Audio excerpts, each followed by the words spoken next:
30th and May 1st, 2022. So we'll have them on here in a few minutes. All right, we're broadcasting on our Facebook fan page, The African History Network, The African History Network, and our YouTube channel, Michael Imhotep, Imhotep. So you can watch us there also. And we're broadcasting on 9:10 a.m. Superstation WFDF here in Detroit as well, and on 9:10 a.m.'s Facebook page.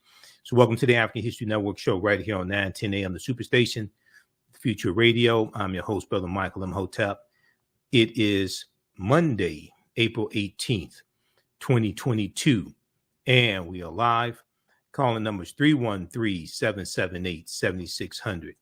313-778-7600 is the call-in number if you have a question or comment. And our guest today is going to be Professor James Small. He's a Grandmaster Scholar, warrior, historian, former professor at City College in New York. So we're going to have him on here in a few minutes. And he's going to talk about the One Africa Power and Unity Conference that's taking place in Detroit, April 30th, 2022 through May 1st. Okay. You've heard me talk about it here on the show before. All right. Calling numbers 313-778-7600. 313-778-7600 is the call-in number if you have a question or comment. Now, also, I saw this story, and Good Morning America had a story about this. Colin Kaepernick says he's ready to play backup quarterback if need be to get back in the NFL. We know Colin Kaepernick has been working out, last I heard, 5 days a week or something like that, since he was unofficially banned from the NFL and after taking a knee and leading a social protest movement. But he says he's ready to get back in the league and play. All right. So we'll discuss that as well. All right. Now, on the African History Network show, we focus on educating, empowering, and inspiring people of African descent throughout the diaspora and around the world, because right knowledge corrects wrong behavior. What you do for yourself, what you do to yourself, and what you allow other people to do to you and get away with is based upon what you think about yourself. What you think about yourself is based upon what you have been taught about yourself. What you've been taught about yourself is based upon everything you've read, heard, and seen about yourself. So when you control the radius of a man or woman's thoughts, you can control the compass of his or her actions, because the mind can't do or teach what it doesn't know. Now, we deal with a number of different topics here on the African History Network show. We deal with current events, history, politics, education, economic empowerment, love, sex, health issues, and much, much more. Sign up for our email newsletter. Text the word Kemet, K-E-M-E-T, to 22828. Text the word Kemet, K-E-M-E-T, to 22828 to sign up for our email newsletter as well. Okay. All right. So we're going to have Professor James Small here in a minute. Shakita, check your email. Now, also on today's show, we're going to talk some about Passover and Easter. And Professor Small has an excellent lecture, Christianity, Judaism, and Islam, Fragments of African Spirituality, where he talks about the history of Easter, but he also talks about Passover, and he talks about as I talked about yesterday. So the radio station was shut down for Easter. Okay, radio station was shut down for the holiday for Easter, but I still went on and broadcasted on my platforms and on blog, and we uploaded that we'll have that up on Blog Talk Radio as well. So it's on our social media platforms. So yesterday I dealt with Easter origins, pagan traditions, and the Exodus and Black people. And we did almost 2 hours yesterday. So if you missed that presentation, if you missed that show that I did, visit our website, follow us on Facebook, The African History Network on Facebook, and our YouTube channel, Michael Imhotep, IMHOTEP, and we have it there. And it was fantastic. People really learned a lot. But one of the things I talked about is I referenced. Let me know when we have Professor Small on the line. I referenced Professor Small's lecture where he deals with how when you talk about the Passover and this whole misunderstanding dealing with Egypt and the Exodus, all this stuff. But you're talking about the murder of African children, okay, dealing with the Passover as well. So we're going to discuss that. And we know that Godfather of Harlem has been renewed for a third season, okay? Godfather of Harlem has been renewed for a third season, and he's a historical consultant on Godfather of Harlem. So we're going to discuss that a little bit as well, okay? Now, if we give you a little background information on Professor James Small for those that are not familiar, all right, and I'm going to bring up this picture here as well. Okay, let's get that up. Okay, because we're going to have him on the phone line in just a minute.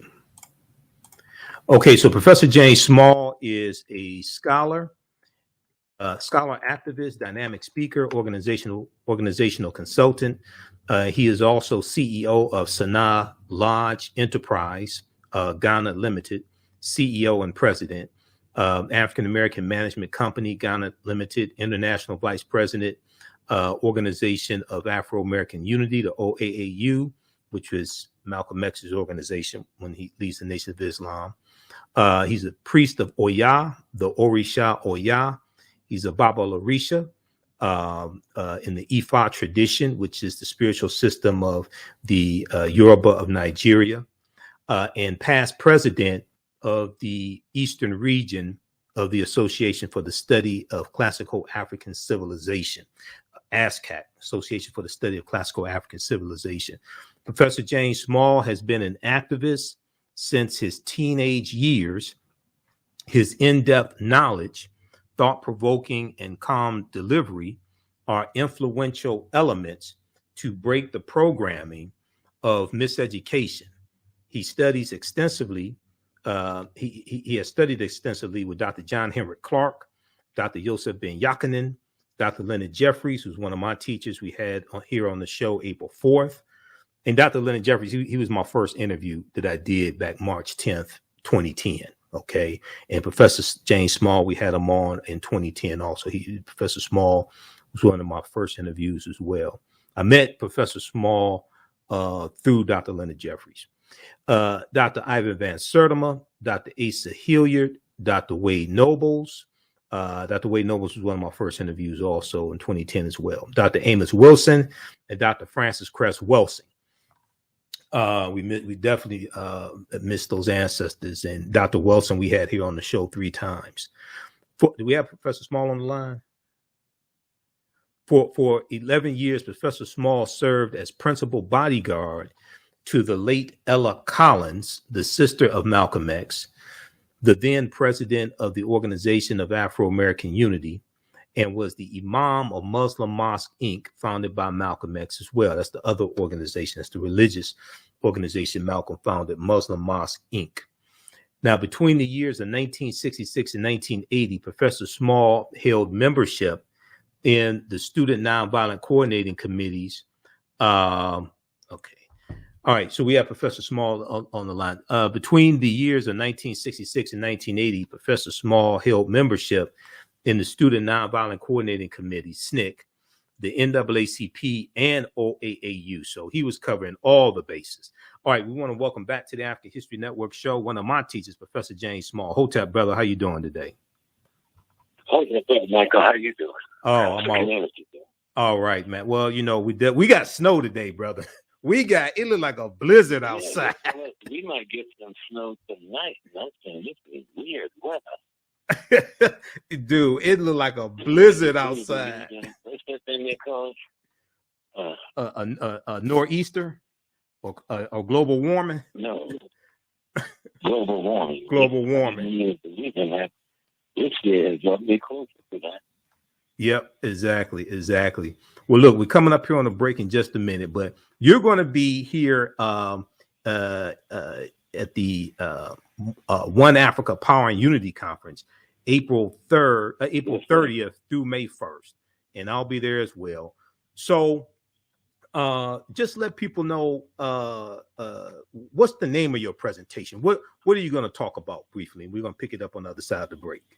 I'm going to talk about rebirthing African consciousness. Rebirthing African consciousness. Oh wow, okay, absolutely. And you, brother, you have so much information, man. You and I have had private conversations. You have so much information, so you're the perfect person to do this. Okay, just hold the line. We're coming up on a break. We'll be back in a few minutes. We're talking to Professor James Small and his presentation at the One Africa Power and Unity Conference. He's going to talk about rebirthing African consciousness. You listen to the African History Network show right here on 910 AM Superstation Future Radio. I'm Michael Imhotep. We'll be back in a few minutes. Jeanette Davis is a well-established author with 6 published books. Black Survival in White America from Past History to the Next Century was published in 1995, and it delves into the history of African Americans before slavery up to contemporary times. The Great Divide Between Blacks and Whites was released in 2008, and her autobiography, Black Just Like My Mama, was published in 2010. Soulful Journey, The Business of Beings, was released in December 2021, and her 2 latest books, Echoes from the Heart, Love Throws Poetry, and Master Being Human, were both published in January of 2022. Jeanette Davis' writings delve deeply into the psyche of Black people from ancient to contemporary times. She cuts no corners and leaves no stones unturned in relating truth, letting the chips fall where they may on both African and European doorsteps. Order Jeanette Davis's books today at Amazon.com. Search for Jeanette Davis and get to know her work today. African History Network show, we deal with current events in history and politics, education, economic empowerment, entrepreneurship, relationships, love, sex, health issues, and much, much more. Unfortunately, many people confuse what racism is. Racism is a power structure. It was laws and policies that put us in this predicament. It's going to be laws and policies that take us out. So when you control the radius of a man or woman's thoughts, you can control the compass of his or her actions, because the mind can't do or teach what it doesn't know. We have it all on 910 AM Superstation. Welcome back to the African History Network show right here on 910 AM Superstation, the Future Radio. All right. On the line, we have one of our Grandmaster Scholar Warriors, Professor James Small, who will be here in Detroit April 30th and May 1st for the One Africa Power and Unity Conference. And his presentation is on rebirthing the African consciousness. So Professor Small, thanks for coming on tonight once again, and give us a little synopsis of what you're going to talk about at this 2-day conference in your presentation. Yes, sir. We're going to look at consciousness as being aware of the very instant you find yourself. To be conscious is to be aware of the very second, the very minute, the very hour, the very day, the very week, the very month, that you're having an experience with nature. Okay. You know, African consciousness is based on an understanding and a knowledge of nature and our relationship to nature and things in nature, plants, animals, etc., amphibians. What is our relationship to that? What is our relationship to earth, to water, to air? That's what what people call African spirituality is really based on. It should probably be called African sacred science. African sacred because science. We didn't have a religion. Right. We didn't have religions in Africa. We had a science of nature and a science of cosmology. Right. We knew where every star in the sky was at any given time in the year, the month, the day, the hour, or the minute.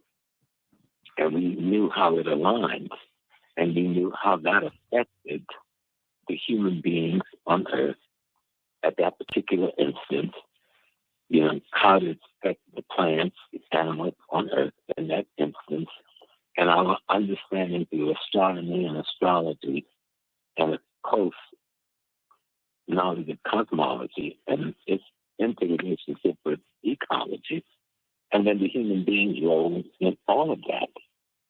That is what we call African sacred science, which people call African religion, but Africans didn't have a religion.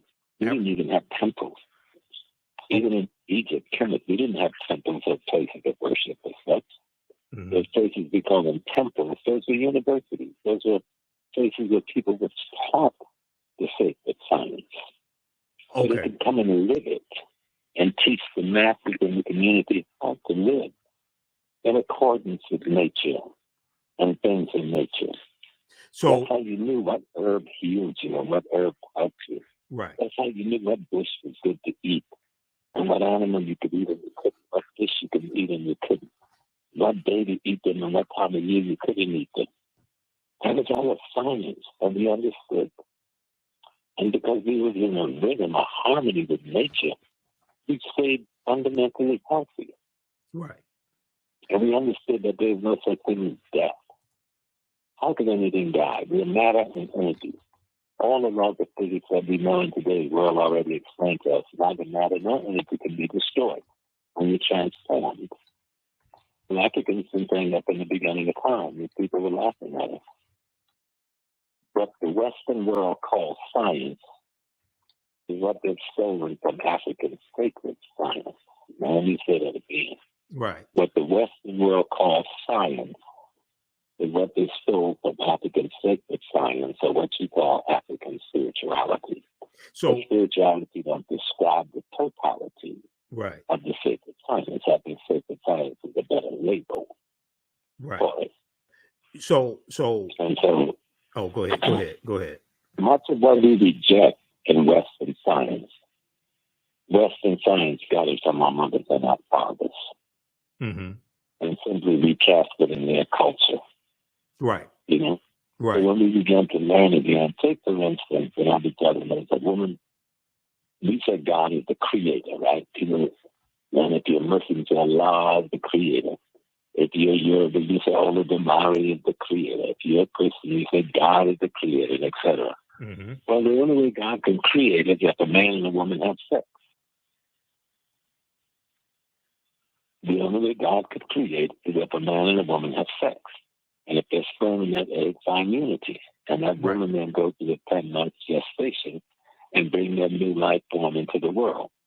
So the man and the woman, when they have sex, intercourse, and they produce a child, and the woman goes through the 9 months of pregnancy and the 10 months of gestation, then that is God having that experience. So the man and the woman is that aspect of God that creates. Right. So we're God having a human experience, as you said before, as you said numerous times before. Right. We're God having a human experience. God is the totality of everything, and we are a part of that totality in a very functional and intricate way. Right. That there could be no God without us. We're part of God. And each of us have our peculiar role. And that's what I said, each God having a human experience. Meaning each one of us represent an aspect of the divine essence having this very peculiar experience that we call ourselves. And when we are conscious of that, and we are conscious of nature as a living organism, and conscious of the cosmology, and conscious like the people in the airway land of Ghana says, so big Lisa, that what we call God is the totality of creation itself. Right. And that's what I'm going to be discussing and tying it in with how you organize economic politics and culture, how you get control of land, labor, and resources, and how you organize the individual character, the family character, the neighborhood character, and the community character to produce a national character. Wow. Which can't separate. Okay, so we're coming up here on a break in a few minutes, but so it's correct to say Africans had a sacred science, not religion. Africans had a sacred science, not religion. Because I know, Right. Yeah. 'Cause I know historically we didn't have a religion. We had African spirituality, but it's really African sacred science. Okay. Now, when you we didn't need a religion because we understood the functioning of all things and our relationship to the functioning of all things other than ourselves and the other things in nature's relationship to us. Okay. Okay. That's how we knew this plant can heal this thing. This herb can protect you this way. This bush can help you this way. Eat this fish this time of the year. Eat this fish that time of the year. Okay? Right. You're dealing with nature. Wear this type of material this time of the year. Wear this type this time of the year. Because there is a chemical relationship between us and everything else that exists. There is a mineral relationship between us and everything else that exists. Right. Right. There's an energy relationship between us. There's a water relationship between us. You know. Right. Exactly. And we understand how all of that communicates with one another. That's when you get into rebirthing African consciousness. Right. So we're coming up here on a break. I want to let people know once again about the conference, and then we're going to continue this discussion. So everybody, the One Africa Power and Unity Conference is taking place Saturday, April 30th, 2022 through Sunday, May 1st, 2022 at the Doubletree Hotel, downtown Detroit. Professor James Small is going to be one of our brilliant scholars presenting. Professor James Small, Dr. Leonard Jeffries, who we had here on the show before, Dr. Jeffries' wife, Dr. Ralston Jeffries, Infadushi Jehutimas, who we're going to have here on the show sometime this week. Professor Kabahai Watha Kamene, one of my teachers, we're going to have him on the show this week as well. Dr. Maulana Karinga and others, Scheherazade Ali as well. They're going to be presenting. And the conference theme illustrates that all cultures and peoples are linked together either through ethnicity, language, arts, and culture.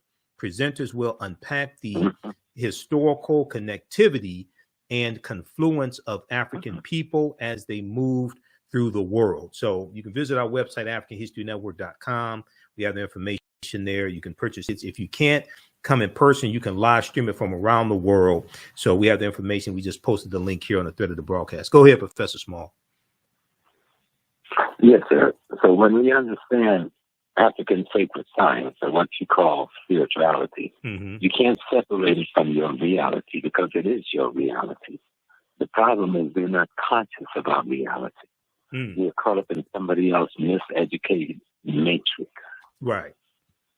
Right, exactly, and not conscious of the time, and you have a lot of people who claim to be conscious, and they want to debate people and all this stuff, put other people down, things like this. Right, but they're caught up in a false reality exactly. that has been created by the European matrix of illusion.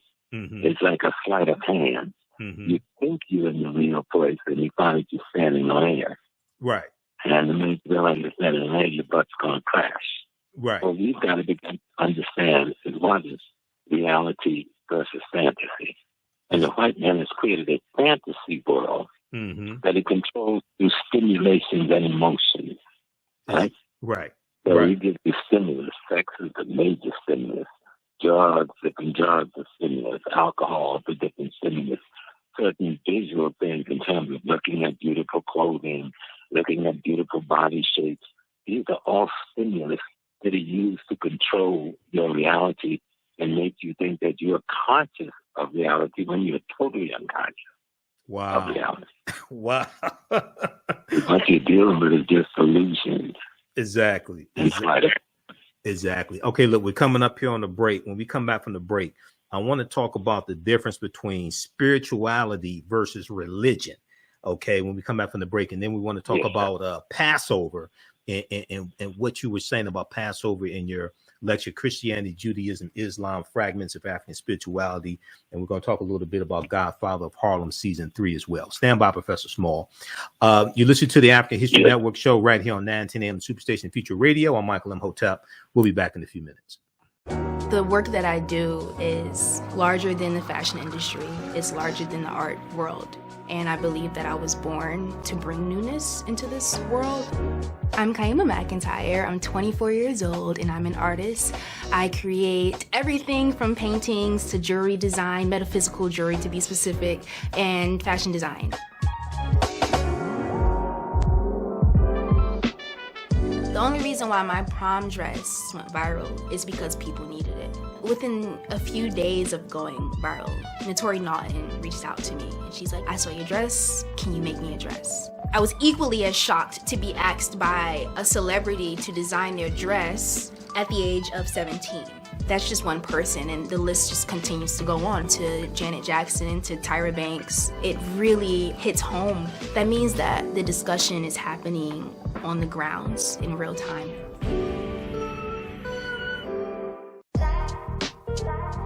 STEM Forward, helping our community find their place in the emerging fields of science, technology, engineering, and mathematics. Join us for our monthly live stream on our website, stemforwardedu.org. Watch, subscribe, share. Also join our mailing list to stay up to date with STEM resources and opportunities. STEM Forward, the future is now. Watch, subscribe, share.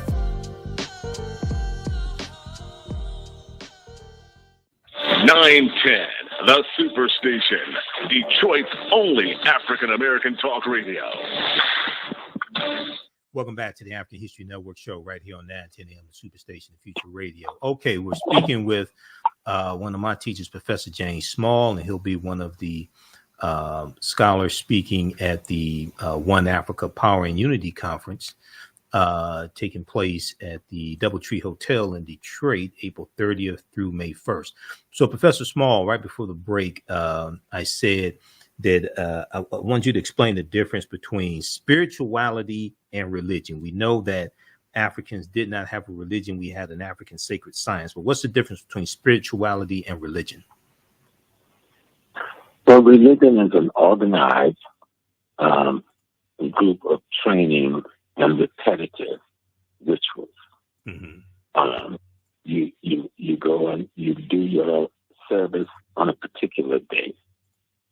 You have a certain set of rituals that you repeat on every occasion.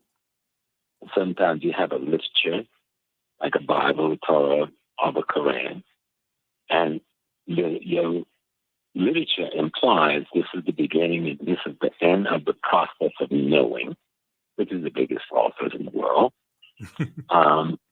And so these rituals that you do in the church, the praying, the reading of certain hymns a certain way on a certain day, the burning of certain candles, the pouring of certain oil, these sets of rituals that we call a religion is trying to help. The word "re" means to do over again or go back, and "legio" meaning to bind. You're trying to use these rituals and these ceremonies and this body of information in this book to bind you back to something. The word religion means to bind back. So what is it that this religion is trying to bind you back to? Mm-hmm. Well, it's trying to bind you back to that's what it says, the wisdom of the ancestors. The wisdom of your ancestors. But when you make the religion the goal, then the process of going back never happens. Because your goal is to do this ritual, this repetitive ritual every Friday. You do this in the mosque every Saturday.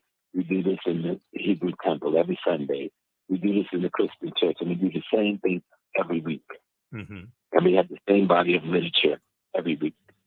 And we have the same sanctuary design. It may vary to some degree, but it's pretty much the same all over the world. We have the same body of rituals and folklore, the same statues. So religion is that. The word itself, what does that mean, to bind back? But the process itself involves these sets of repetitive rituals, which is supposed to bind you back to a body of knowledge that should give you an enlightenment on how to live your life on a daily basis. Okay. All right. And we ask the fundamental question, when we look at the condition of the world, is that working? Right. Most people do belong to one of these religions or other and worship within them in any given week, most of the world, and yet the world is a murder pit of thieving, conniving, lying, deceiving, mischieving individuals who are afraid and in anxiety, who are full of hatred and anger towards one another. Mm-hmm. Something isn't working in your ritualistic, repetitive process that you do on your holy days on a Friday, Saturday, or Sunday. Right, right. Spirituality is the ability to know and understand your relationship to nature and cosmology. Spirituality is the ability to understand and know your relationship to nature and cosmology. Nature and cosmology. Okay. Cosmology means everything off of the planet. Nature means everything functional on the planet. The water, the fish, the birds, the animals, the plants, all of the things that make up nature and all of its varied ecologies has a rhythm, has a support rhythm. It's like the thing we call Maafa. Mm-hmm. It has a harmony based on truth, justice, righteousness, and reciprocity. It balance, it cause and effect.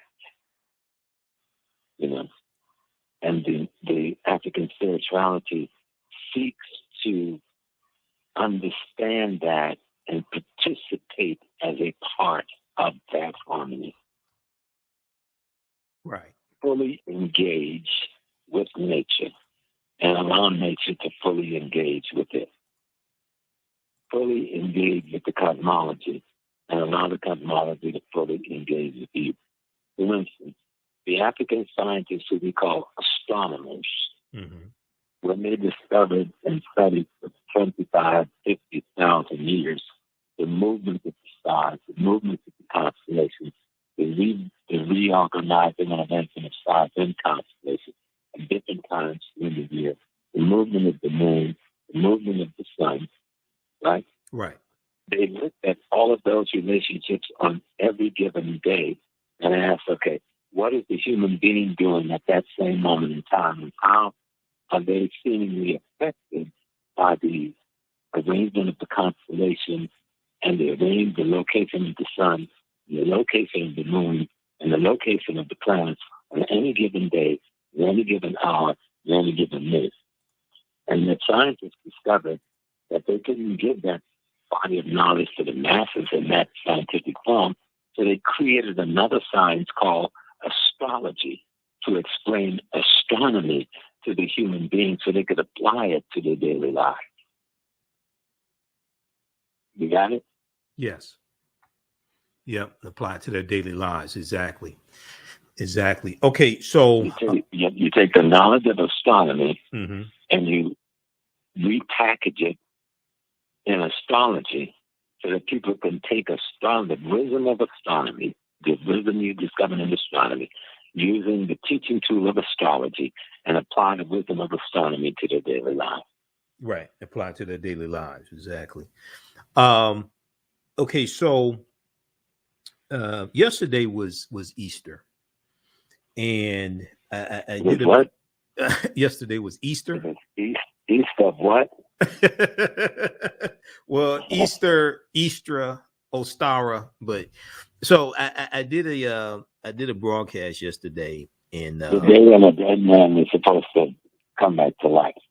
Right. This is fantastic. I had 3 clinical deaths and I came back to life, so they're going to call me Jesus 3 times. Well, I'm serious. I had 3 clinical deaths in my lifetime. Right. I know you told me about it. Back to life. Right. So what does that make me? Jesus 3 times? Well, we're dealing with a retelling of a very ancient story. Now, just my disclaimer here, just a second, Professor Small. What we may say may go outside the circumference of some people's awareness. Just because you never heard it, just because you never heard it before, disagree with it, or don't like it, does not mean it's not true. It just means you have to do some research to understand what we're talking about. The story of Jesus is a beautiful story, right? But it's not a story of the life of a human being. It's the story of the sun in the 365-day journey around the earth. Yes. If you ever watched The Last Supper, right? Yes. If you're looking at the picture painted by Da Vinci, who painted that? Leonardo da Vinci? Da Vinci, yes. He painted the picture of the Last Supper. Jesus is sitting at a table, and around his head is a light, because his brain is the sun. His brain is rock. So it emanates this light, which they call a halo, but don't explain to people what a halo is. Okay? Right. And around the table is 12 other people. But the 12 people are broken into a group of 4, made up of 3 persons per group. Well, and only those 3 persons in each of the group are talking to one another. Look at the picture. Four groups of 3, so right? What you're looking at. 4 groups of 3 people. 4 groups of 3 people. Right. Right. So what you're looking at is Jesus being presented as an anthropomorphic representation of the sun, and the 12 disciples represent the 12 months and the 4 seasons evolving around the sun. Right. Right. I mean, you're saying that to tell the people so that they could look at it. Each of the 12 people are grouped in 4 groups of 3s, and only those 3 is talking to one another. That represents the 4 seasons. Right. It is 12 of them, so that represents the 12 months. Right. They're evolving around the sun. It is a solar drama being explained to the ignorant masses of that day in an anthropomorphic representation, pictorial form, because that's how people learn them, because they didn't have schools and books and stuff. Right. Exactly. You got it? Oh, no. So a painting in Europe after the AD is the same thing as the hieroglyphic depictions you see in Egypt, in the tombs. They were using human beings, and that's called anthropomorphism, to represent concepts, ideas, and principles that they wanted the masses to grasp. Exactly. Okay, Professor Small, hold it right there. We're coming up on a break. When we come back, I want to talk about Passover and the Exodus. Okay, and Black people. You listen to the African History Network show. I'm Michael Imhotep. We're speaking with one of my teachers, Professor James Small, who will be here in Detroit April 30th through May 1st at the Doubletree Hotel for the One Africa Power and Unity Conference. We'll be back in a few minutes. What does self-care mean to you? To us, it's an opportunity to reconnect with nature. A chance to create something remarkable. At Sage and Elm Apothecary, our handcrafted skincare and household products immerse you in Earth's sweetest nectar, connecting you to nature in a way you never imagined. See for yourself and visit us at sageandelmapothecary.com. iRedify is a Black-owned digital platform that showcases Black and Brown cultures and people. The books on the platform are written by African-American authors, Afro-Caribbean authors, African authors, and so much more. Kids 14 and under can read ebooks, listen to audiobooks, and complete learning activities. Kids can even write in the books digitally. Get unlimited access to everything on the platform for only $8.99 a month at iRedify.com. Sign up for your membership today. Welcome back to the African History Network show right here on 910 AM Superstation, the Future Radio. Okay, we're speaking with Professor James Small. Now, Professor Small, so I know before in your lecture, Christianity, Islam, Judaism, Fragments of African Spirituality, you talked about the Passover, and you talk about how it's really dealing with killing African children. Okay, and I want to tie that to the Exodus as well. But go ahead. Right. Because remember, Passover occurs leading up to the supposed Exodus. Mm-hmm.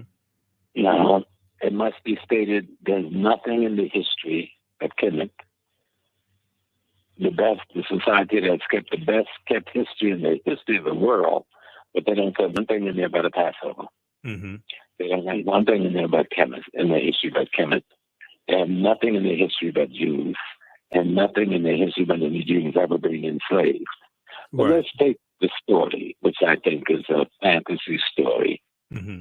Not just a fantasy, but a metaphorical fantasy for the purpose of teaching a group of people concept, ideas, and principles, because that's what we're talking about here. Mm-hmm. And so if you talk about Passover, and they said that when Passover occurred, that God came, that the Israelites put blood over their door, so God passed over their house and killed the firstborn of the house of the Egyptians.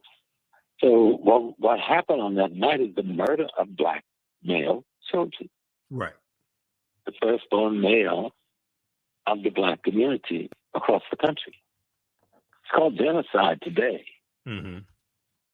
So if they're admitting that this is something that occurred, they're blaming on their gods, whatever. It was genocide. It was the murder of black children to intimidate the Egyptian. That was the 15th dynasty.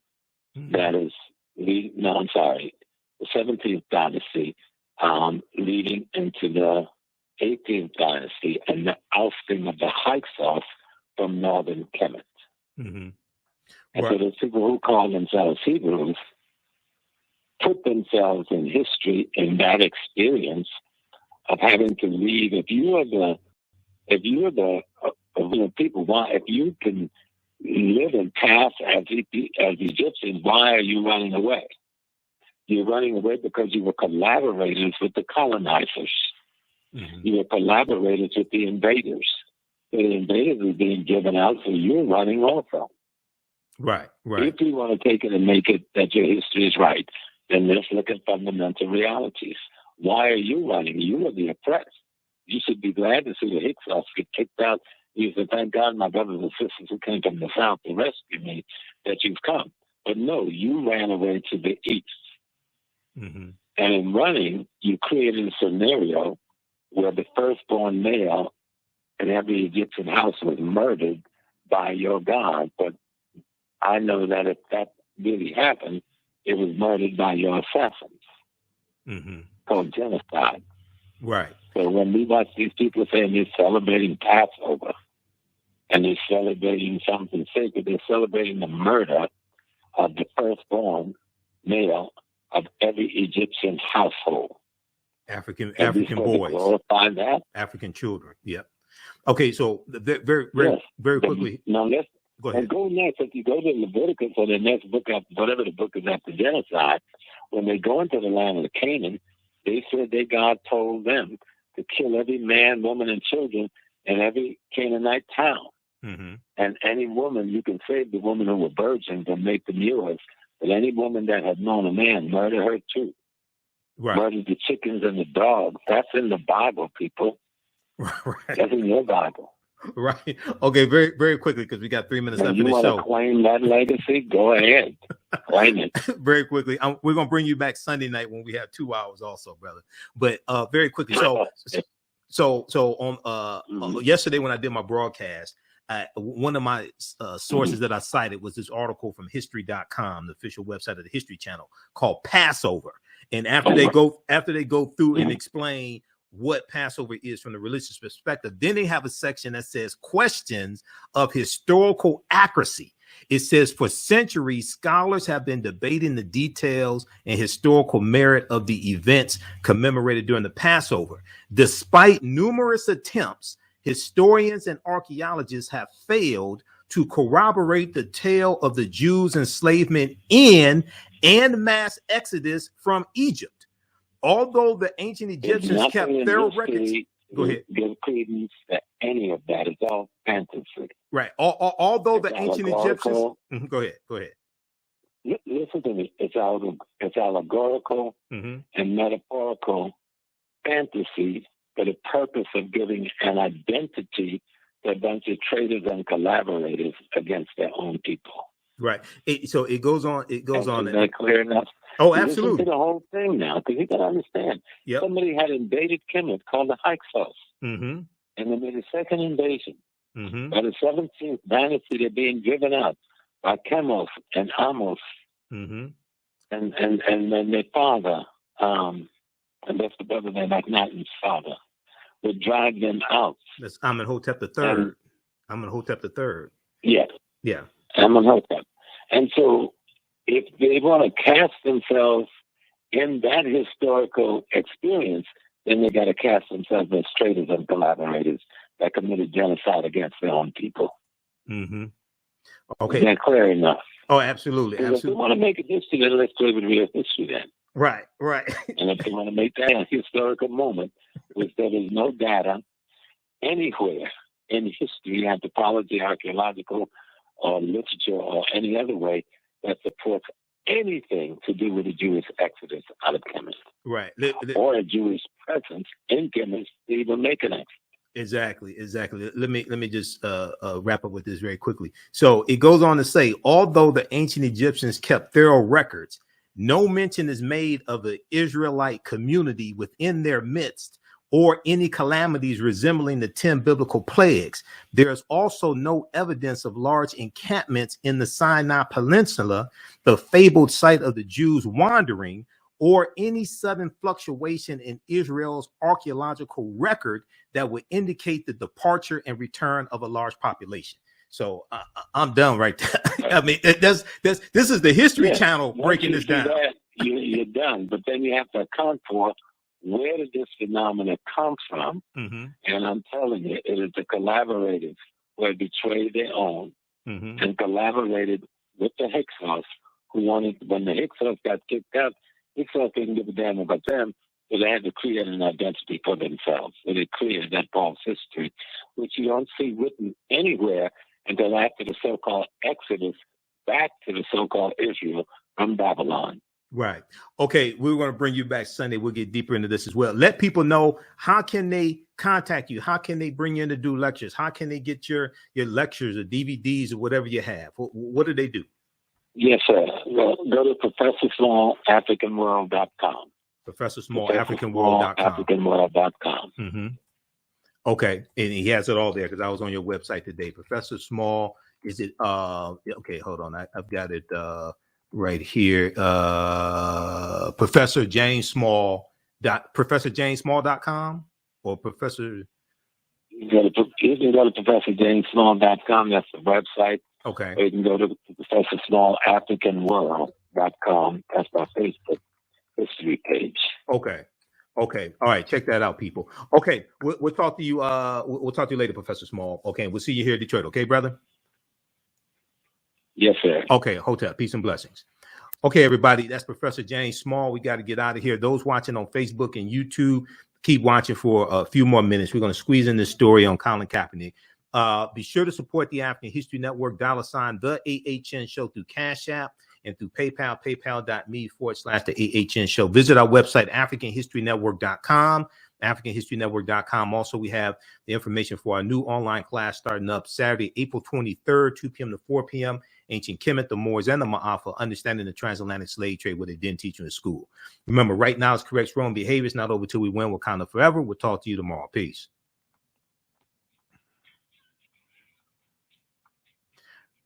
All right, stand by. All right, stand by, everybody. Okay. So visit our website, AfricanHistoryNetwork.com. So we have a new 10-week online class starting up, a new session of it. Class number 1 starts Saturday, April 23rd, 2022. Ancient Kemet, the Moors, and the Maafa, understanding the transatlantic slave trade, what they didn't teach you in school. The class is regularly $130. It's on sale $80. As soon as you register, we have bonus content. As soon as you register, there's bonus content that you can start watching also. And you have a couple of the classes from the previous session archived so you can watch it. All right. Just click right here, register here. I'll post a link as well. And then we have a new session of from the Civil War to the Civil Rights Movement of Black Power, 1865 to 1968 starting up. What's up here right now is the old session. That's why it's discounted to $60. So you can still register for that session, but we have a new session starting up also. And you can register for the you can register for both classes in the bundle pack. And the classes are regularly $130. The bundle pack is on sale $120. So it includes both classes. Okay. And if you've taken any of my online classes in the past, email me at AHNshow@AfricanHistoryNetwork.com, AHNshow@AfricanHistoryNetwork.com. You get a 50% discount. All right. I want to go to this last story here. And once again, before we continue, once again, the One Africa Power and Unity Conference is taking place Saturday, April 30th through Sunday, May 1st. Okay. This is in Detroit. People are coming from all over the country. Maybe some people coming from outside the country as well. Doubletree Hotel, which is located at 525 West Lafayette Boulevard, Detroit, Michigan. Saturday, April 30th, 2022. Sunday, May 1st, 2022. So Professor James Small is going to be one of the presenters. They'll be doing workshops and have panel discussions. I'll be there as well. I'll be a vendor. I'm not sure, maybe on one of the panels. I'm not sure. I got to see what the schedule is. But we're going to have people on the show all week who are going to be speaking there. And on our Sunday show, we're going to have Dr. Linda Jeffries back and Professor James Small. We're going to try to get Professor Kaba Hiawatha Kamene back on. We should have Professor Kaba. I think we have him on the show tomorrow night, Tuesday night also. But we're going to have all three of them on Sunday. And then we'll have Taki Grant, director of the film Hapi, the role of African culture and development of civilization. And we'll have Sister Felicia on as well. They're co-producers of the film and they're organizers of the conference. Okay. If you can't join in person, if you can't come in person, they have a ticket where you can live stream the entire 2-day conference also. Okay. So we have this information on our website, AfricanHistoryNetwork.com, and I posted the link here, and it's also in the thread of the broadcast as well. Okay. All right. So I want to go to this next topic here. Be sure to watch the article I was referencing. This is from history.com, which is the official website of the History Channel. It's called Passover. And if you saw my broadcast on Sunday, my special Easter broadcast on Sunday, where we dealt with Easter, we dealt with Easter origins, pagan traditions, rabbits laying chicken eggs, the Exodus, and Black people. And we talked about the Passover, and I talked about how it's really celebrating the killing of African children, African male babies. And I referenced Professor James Small's lecture, Christianity, Islam, Judaism, Fragments of African Spirituality. And we talked about this section here dealing with questions of historical accuracy also. So go back and watch the broadcast from April 17th. All right. Now, lastly, I want to get into there's a story dealing with Colin Kaepernick. Okay. And BlackAmericaWeb.com has an article about it. And they did a story this morning on Good Morning America. Colin Kaepernick says he's ready to play backup quarterback if need be to get back in the NFL. Okay. And remember Colin Kaepernick's protests against police brutality and white supremacy and racism and things like this. And he was banned from the NFL. Okay. He became a free agent. He was banned from the NFL. He hasn't played since about 2017. We know there was a lawsuit that he filed. It was settled. Lawsuit was settled out of court. but he still wants to play.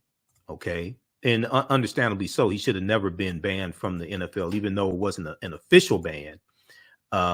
He should have never been banned by the white team owners. Okay. But if we look at this article here from Black America Web, it's been 5 years since the NFL team last employed Colin Kaepernick. And let me try to close some of these ads out here. Okay. So if we look at this article, let's switch over to this.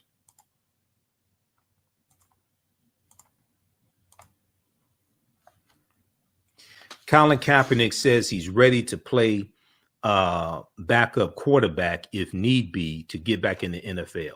Okay. And we know the USFL just started back up as well, which is surprising, but okay. So it's been 5 years since Colin Kaepernick was last employed by an NFL team. And while most admit that he's probably still better than many starting quarterbacks in the league today, the apparent blackballing of Colin Kaepernick player turned activist, doesn't seem to be letting up anytime soon.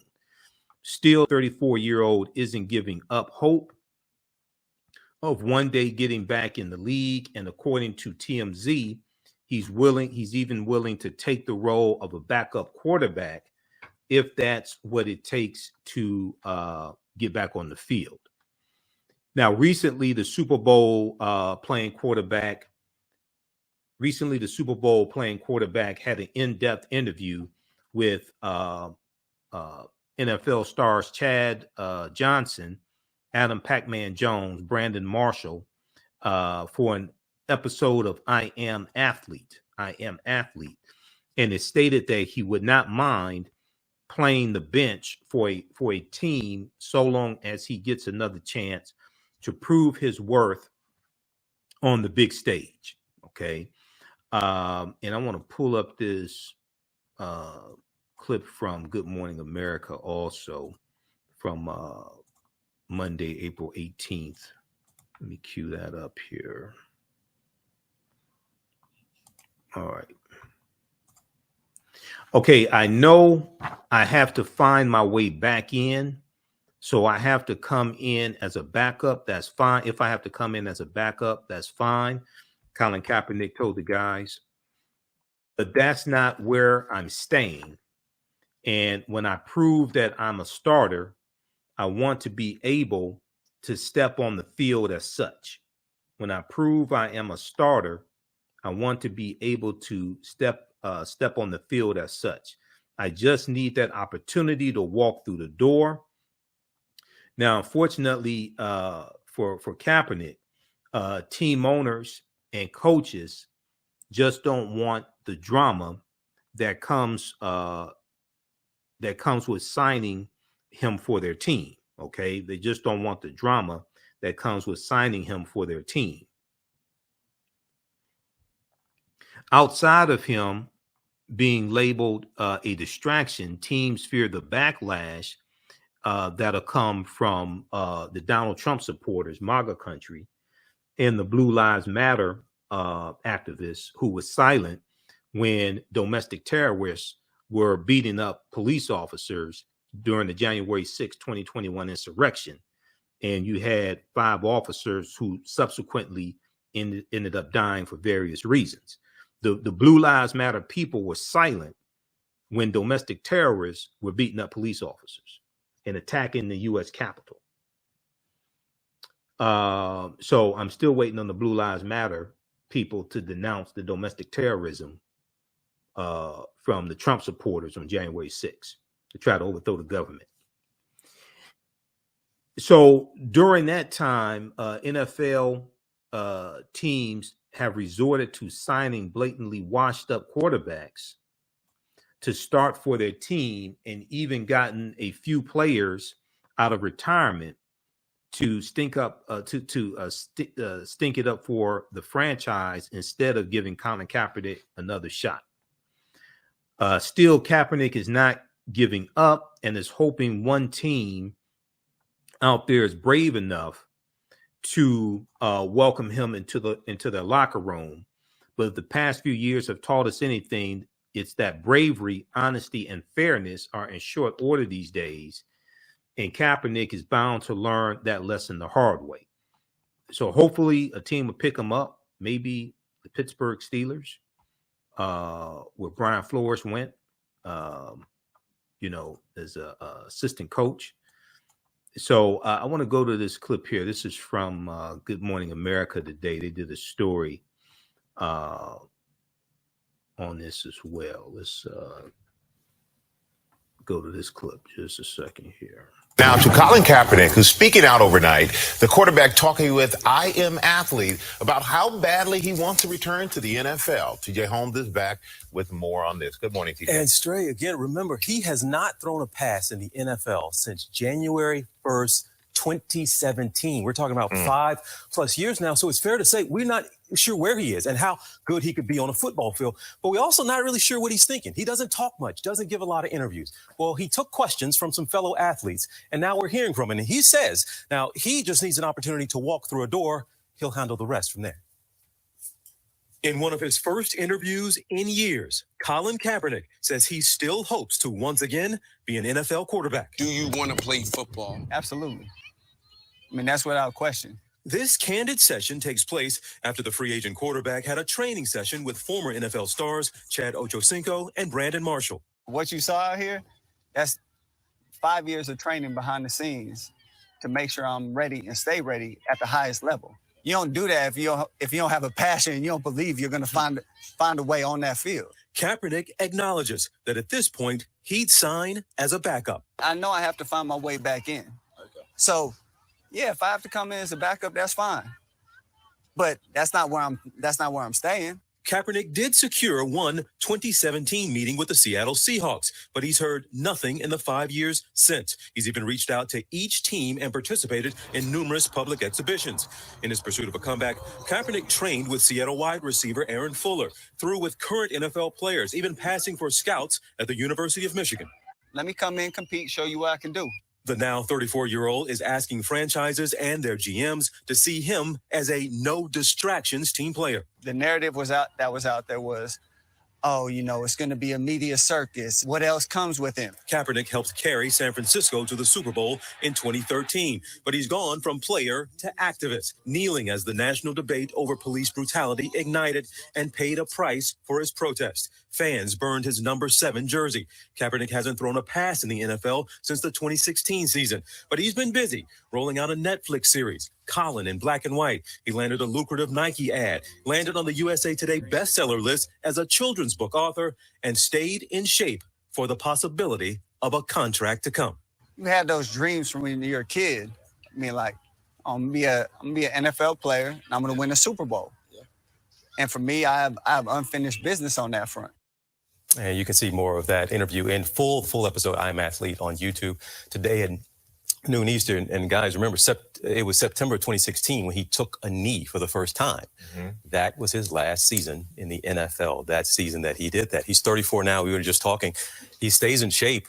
He hasn't played in a while, but you said this guy could still perform properly. Yeah, if he wants to come in as a backup, I think he definitely could win a spot on a team in the NFL. So you ought to get the politics. Oh, go ahead. No, that's all. You think it's the politics, not his ability? Oh, absolutely. Oh, no doubt. I think that's pretty obvious. Okay. Thank you, TJ. Yeah, guys. All right. So that was from Good Morning America today.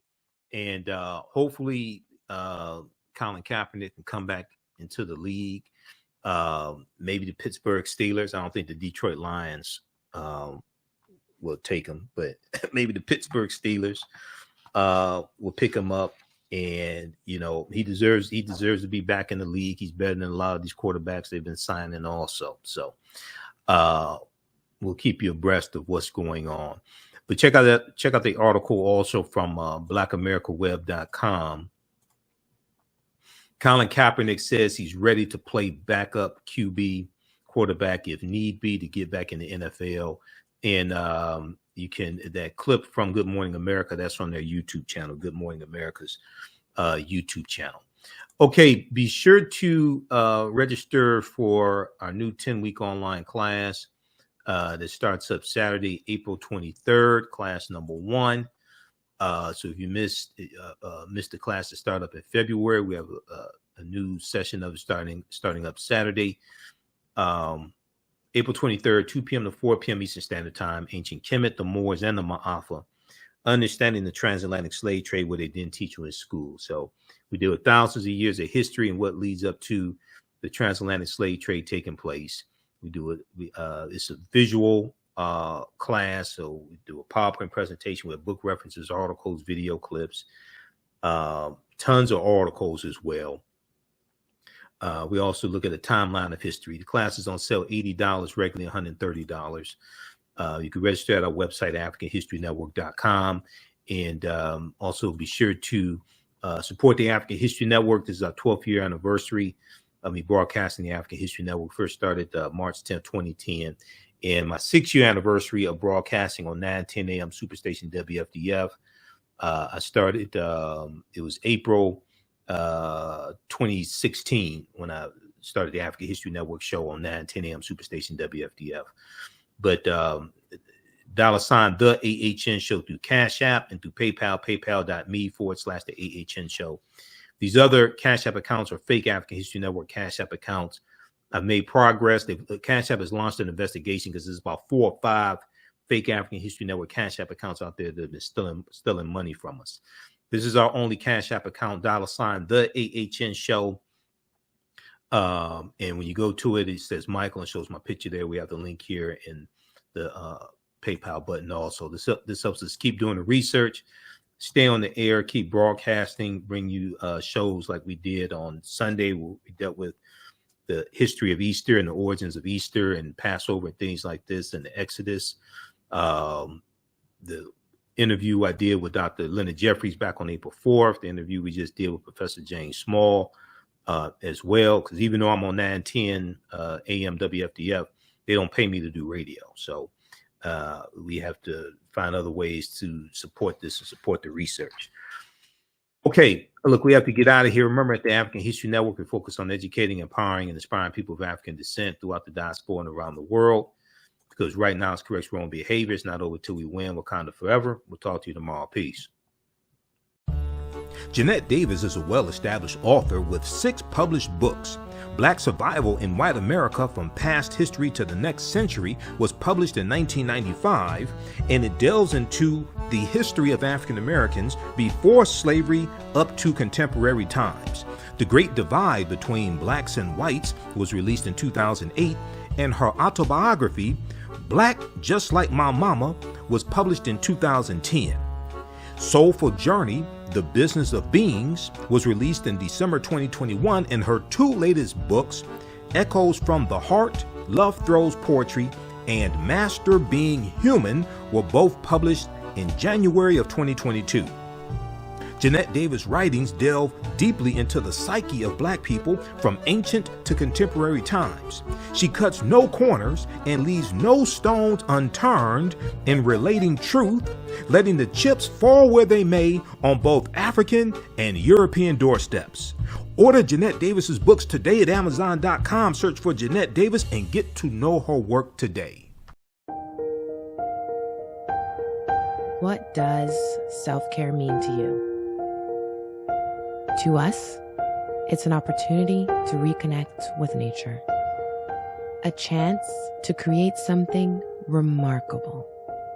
At Sage and Elm Apothecary, our handcrafted skincare and household products immerse you in Earth's sweetest nectar, connecting you to nature in a way you never imagined. See for yourself and visit us at sageandelmapothecary.com. STEM Forward, helping our community find their place in the emerging fields of science, technology, engineering, and mathematics. Join us for our monthly live stream on our website, stemforwardedu.org. Watch, subscribe, share. Also join our mailing list to stay up to date with STEM resources and opportunities. STEM Forward, the future is now. Watch, subscribe, share.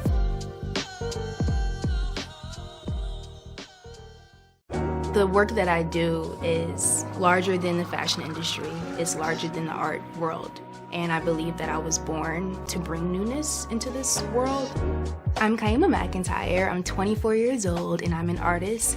I create everything from paintings to jewelry design, metaphysical jewelry to be specific, and fashion design. The only reason why my prom dress went viral is because people needed it. Within a few days of going viral, Notori Naughton reached out to me and she's like, I saw your dress, can you make me a dress? I was equally as shocked to be asked by a celebrity to design their dress at the age of 17. That's just one person, and the list just continues to go on, to Janet Jackson, to Tyra Banks. It really hits home. That means that the discussion is happening on the grounds in real time. Mental health and well-being have long been a taboo subject in the so-called African American community. So I enlisted the help of mental health experts, thought leaders, and activists to help kill the ghost of Willie Lynch and heal from post-traumatic slave syndrome. We experience trauma a lot of times on a subconscious level. So sometimes something happens to us and we know that it's traumatizing, but we don't really recognize the extent of the trauma. Abundant Capital Group is a real estate investment company with over 20 years of experience in real estate. They specialize in two areas of real estate. One, they solve real estate problems with creative financing solutions that give the seller the most money for their property. And two, they show individuals how to get a higher rate of return on their investment capital with real estate note investing. If you are looking to sell or need to sell your property, here is what they provide. Market value offer, even if you have little or no equity. They typically pay all closing costs, which can be thousands of dollars. They close on a date of the seller's choosing, and the seller does not have to be out of the house at the time of closing. They take the property in an as-is condition, and the seller is not required to make any repairs. Give them a call or email them today for a free consultation and see how they can help you with your real estate needs. Call them at 973-475-8488. That's 973-475-8488. Visit their website, abundantcapitalgroup.com. That's abundantcapitalgroup.com. And email them at acg@abundantcapitalgroup.com.